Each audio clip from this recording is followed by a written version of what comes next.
ஒரு முன்கோபக்கார பையன் இருந்தான். அவனுக்கு கோபம் வந்தால் தலைகால் தெரியாமல் வாய்க்கு வந்தபடி பேசிவிடுவான். பின்னர் அவர்களிடம் வருத்தப்படுவான்.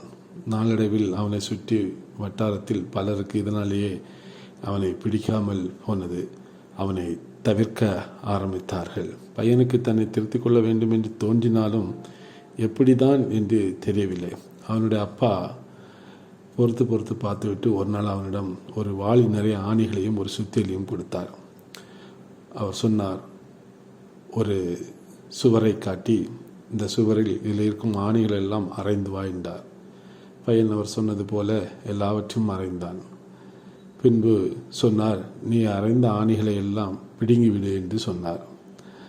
அவன் போய் அப்பா சொன்னது போல் எல்லாவற்றையும் அவன் பிடுங்கிவிட்டான். ஆனால் பிடுங்கும் பொழுது சில நேரங்களிலே அந்த ஆணியை பிடுங்குற நேரங்களிலே அந்த செவர் பிளந்து அது அந்த சிமெண்ட் வருகிறதை பார்க்க முடிந்தது.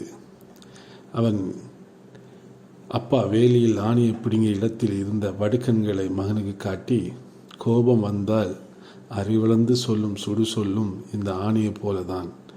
ஆணியை பிடுங்குவது போல நீ பேசியதற்கு மன்னிப்பு கேட்டாலும் அந்த சொல் தைத்த இடத்தில் உள்ள வடு இந்த ஆணி ஏற்படுத்திய வடுவை போல மறைவது மிக கடினம் என்று அவனுக்கு எடுத்து கூறினார்.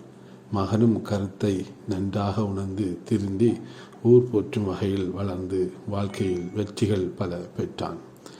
ஆம், நாம் கோபம் கொள்ளக்கூடாது. கோபம் கொள்ளும் பொழுது அவருடைய மனது காயம் ஏற்பட்டால் அது நமக்கு தெரியாது. அந்த காயம் அந்த மனிதரின் உள்ளத்தில் இருந்து கொண்டே தான் இருக்கும். வேதத்திலே யோபு 5ஆம் அதிகாரம் 2வது வசனம் சொல்கிறது, கோபம் நெர்மூடரை கொல்லும், பொறாமை புத்தியில்லாதவனை அதம் பண்ணும் என்று.